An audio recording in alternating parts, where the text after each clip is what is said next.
ఓం శ్రీ మహాగణాధిపతయే నమః. ఓం శ్రీ గురుభ్యో నమః. ఓం నమశివాయ. మార్కండేయ పురాణంలో ఈరోజు బ్రహ్మ పదము గనుట గురించి తెలుసుకుందాం. ఓ రాజా,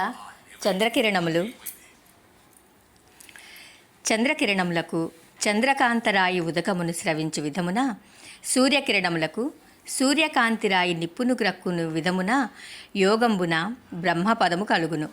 పిపీలికాదులు తమ గృహము చెడిపోయిన వేరు గృహంబున ప్రవేశించు విధమున జీవుడు మరి ఒక శరీరమున ప్రవేశించును. చిన్నవి అయిన చెదపురుగులు క్రమక్రమముగా మన్నును కొరికి కుప్పలు కుప్పలుగా చేర్చినట్లా దానిని గురూపదేశముగా ఎంచుకుని క్రమముగా యోగమును సాధింపవలెను.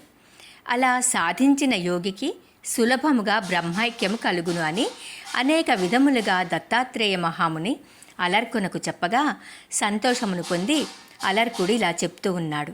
అయ్యా దత్తాత్రేయ, నా రాజ్య కోశాదులను శత్రురాజులు ఆక్రమించగా భయము చేత నీ వద్దకు వచ్చి నీ దయ వలన యోగము అను అగ్నిచే అజ్ఞానము అను అడవిని దహింపచేసి సంసారము నిస్సారమని తెలుసుకుంటుని. నాకు శత్రువులు మిత్రువులు లేరు అని చెప్పెను.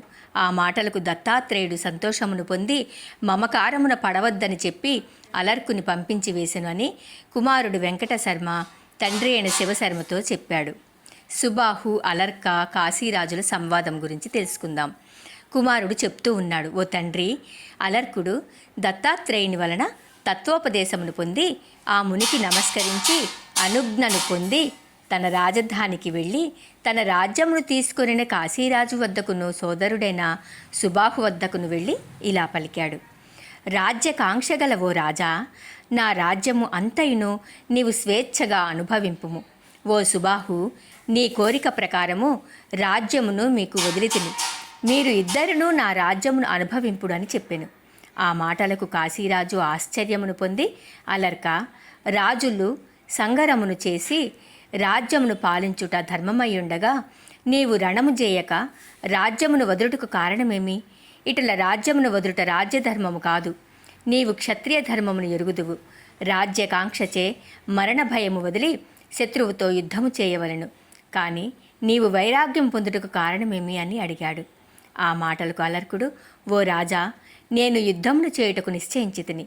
కానీ ఇప్పుడు దత్తాత్రేయ మహాముని వలన బ్రహ్మజ్ఞానము పొంది పంచభూతాత్మకమైన ప్రపంచకమంతయు చిచ్చక్తి స్వరూపమనియు రాజ్య అమాత్యాదులందరూ అస్థిరములనియు తెలుసుకున్నాను.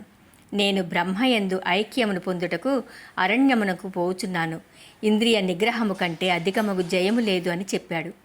సుబాహుడు రాజును చూసి, కాశీరాజా, నా సోదరుడు అలర్కుడు చాలా కాలము రాజ్యమును పాలించియు సకల భోగములు అనుభవించియు ఎన్నటికి విరక్తిని పొందక ఉండుట చేత నిన్ను ప్రార్థించి వాని రాజ్యమును ఆక్రమించమని కోరితిని. మా తల్లి మదాలస వల్ల మేము ముగ్గురము తత్వజ్ఞానమును పొంది రాజ్యకాంక్ష లేక తపంబునకు వెళ్ళితిమి. ఇప్పుడు అలర్కుడు నీ వలన దత్తాత్రేయుని వలన జ్ఞాని అయ్యెను. నీవు రాజ్యమును పొంది సుఖింపుమని చెప్పాడు. అంతటా కాశీరాజు, ఓ సుబాహు, నాకు కూడా రాజ్యకాంక్ష లేదు. కావున నీవు నాకు తత్వోపదేశం చేయవలసింది అని కోరాడు. కాశీరాజు సుబాహు వల్ల తత్వోపదేశమును పొంది జ్ఞాని అయి అలర్కునకు రాజ్యమును వదిలి తన రాజధానికి వెళ్ళాడు. సుబాహుడు తపమునకు పోయాడు. అలర్కుడు తన పెద్ద కుమారునికి యథావిధిగా రాజ్యమును అప్పగించి తపోవనమునకు వెళ్ళాడు.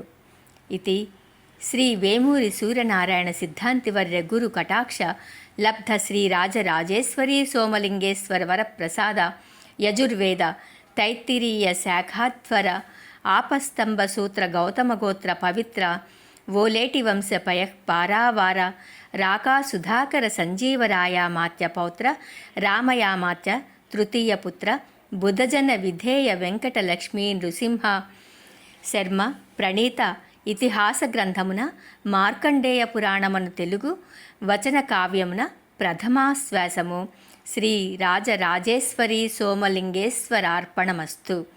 మార్కండేయ పురాణంలో మొదటి ప్రథమాశ్వాసము సంపూర్ణమైంది. ఓం నమః శివాయ.